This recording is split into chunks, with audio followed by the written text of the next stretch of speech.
A great cream of tomato soup doesn't have to come out of a can. You can do so much better, and I'm going to show you this easy recipe that starts with a can. This is not pre-made cream of tomato soup. These are canned tomatoes, whole tomatoes packed in juice. And these are really going to be the backbone of our tomato soup recipe that's packed with tomato flavor. So I'm using two 28-ounce cans of whole tomatoes packed in juice.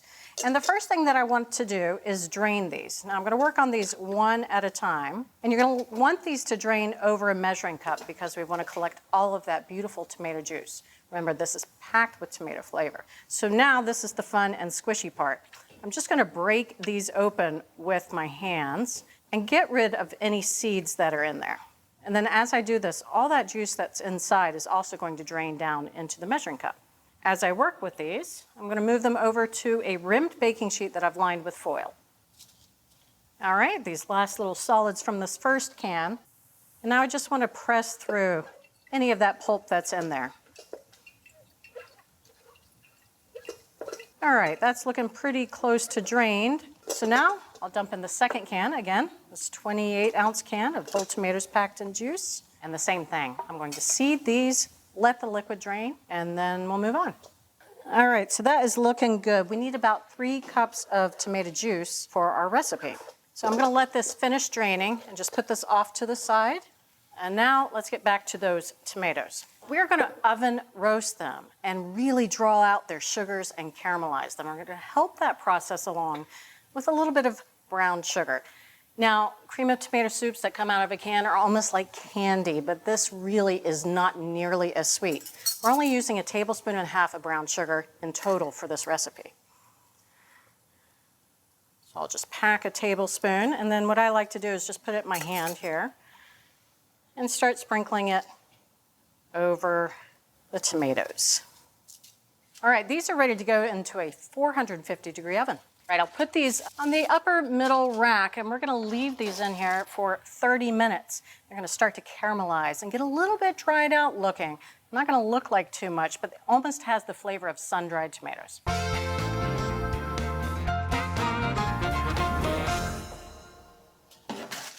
All right, you can see the color on those. That's all the caramelization of the brown sugar and the natural sugars in the tomato.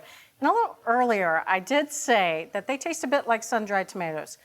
No, they're way better than sun-dried tomatoes. Sun-dried tomatoes are just dried. These are dried and caramelized. While these are cooling, we're going to work on the rest of our soup. Very easy to put together. We're using shallots here. They have a little bit of a softer bite than onion. And our recipe calls for 4 shallots. Now, I think there's 2 shallots in each of these. Yep, see, we got a double shallot here, piggybacking on there. You thought you could sneak in. So we want to finely mince the shallot. All in all, a shallot measures about 3 tablespoons of minced shallots. So for 4 shallots, we're looking for about 3/4 cup of minced shallots. All right, so let's get cooking. Now I'm going to add 4 tablespoons of unsalted butter to my saucepan. And I'll put this over medium heat. I'm gonna melt the butter and wait till it gets to the point where it's just foaming. Butter is melted. That means it is time for me to add the shallots. All right, last little bit there. So I'm gonna add even more tomato flavor with a shot of 1 tablespoon of tomato paste. And we're gonna add a little bit of warm spice. Now you have to be careful with the type of warm spice that you add to your tomato soup. Things like cinnamon or nutmeg can taste wrong, but this is just allspice. It's got a beautiful balance. It's not too overpowering, and really we only need about a pinch. I call that a tip of the paring knife measurement. So we're gonna cook all this together. Let me just mix in that tomato paste. Once it's mixed in, I'm gonna turn the heat down to low, put the lid on it. I'm gonna let this cook until the shallots have softened. That's gonna take between 7 to 10 minutes.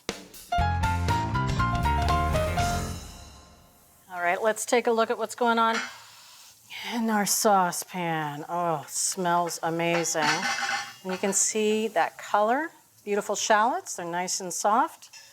All right, so we do have some fat in the pan. We're gonna use that to create a roux. I'm going to add in 2 tablespoons of all-purpose flour. And since we want to use the roux more for thickening rather than to add flavor, we're only going to cook this for about 30 seconds, just so that it loses its raw flour taste. Now that the flour is just moistened a bit, we're going to whisk in the first of our two liquids, and this is 1 3/4 cup of chicken broth. Now we didn't want to add too much more chicken broth to this because then it tastes like chicken and tomato soup, and we want it to taste like tomato soup.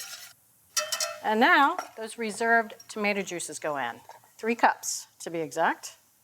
All right, so I'm bringing this back up to a simmer over medium, and while I'm doing that, I'm just going to peel off these tomatoes. A great tool for this is a pair of non-stick tongs. We're going to add them right into the soup.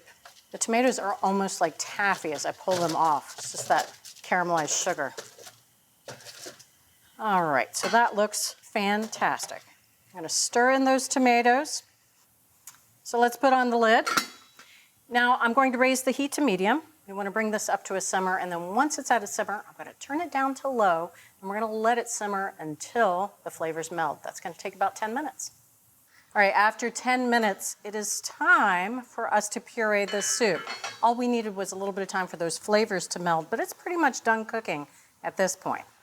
Now, one of the great things about that canned tomato soup is that really velvety texture. Again, we're not trying to mimic the taste too much, but that texture is hard to beat. So we want this to be super smooth. Now, I could take an immersion blender and just put it right in there, and it would get pretty smooth, but really there is a foolproof way to blend soups. The first thing you have to do is strain the soup. I'm going to put it right back through the fine mesh strainer over the same big measuring cup I had before. I don't need to get rid of all the liquid here, but I've learned my lesson. I am going to just scrape off the bottom because I'm going to transfer these solids to my blender here. Now, I'm using a really powerful blender here, but this technique was actually built for blenders that are less powerful.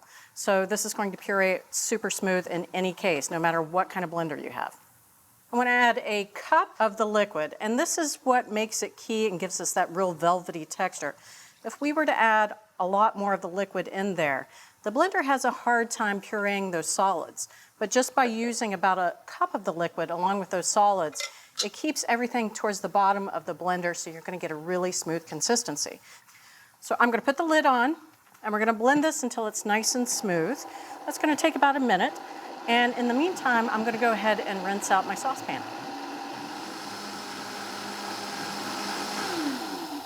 All right, let's take a look in here. The smell is amazing, but you can see how super smooth that is and velvety. That's exactly the texture we want. All right, let me put that aside. I'm going to add the rest of this tomato liquid right back in there. So at this point, we have kind of a creamy tomato soup, but it's not really cream of tomato soup until we add cream. I have a half a cup of heavy cream. And I'm adding the cream close to the end of cooking because I want to retain that fresh cream flavor. That's starting to look beautiful. All right, so we're going to heat this over low heat until it's just rewarmed through. And that's only going to take a few minutes. That looks just about perfect. Just a couple more flavors. Again, we're adding them at the end to preserve their flavor. And the first one, it's a little bit of brandy. You can also use sherry or cognac, something nice and warm. This is optional, but I'm going to opt in.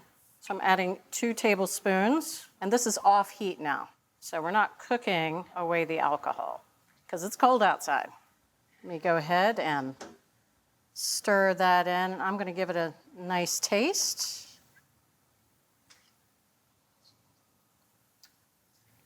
It does need a little bit of salt and just a little pinch of cayenne pepper. We are done with this soup, so let me go ahead and dish it out. Look how smooth that is. That's going to warm the insides up, that is for sure.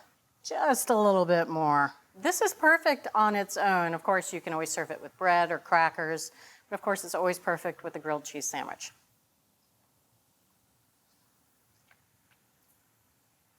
It's unbelievable. It is so tomatoey and so deeply flavored from the roasting of those canned tomatoes. It doesn't taste tinny at all. It's got just enough cream to add a little bit of body, but it still has some of that fresh cream flavor. And then there's all the warmth in there. We have the allspice and the brandy, of course, a little bit of cayenne at the end. It's a bowl of perfection, perfect for a winter day. And if you want to make this at home, the keys are roasting whole canned tomatoes, using the reserved tomato juice, and blend the solids with just a small amount of liquid for a velvety texture. So from America's Test Kitchen at home, a velvety, warming your bones, my favorite, the ultimate cream of tomato soup. Gonna need a bigger spoon.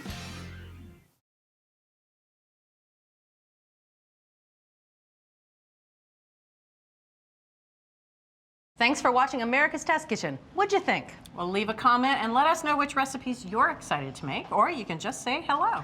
You can find links to today's recipes and reviews in the video description. And don't forget to subscribe to our channel. See you later. I'll see you later.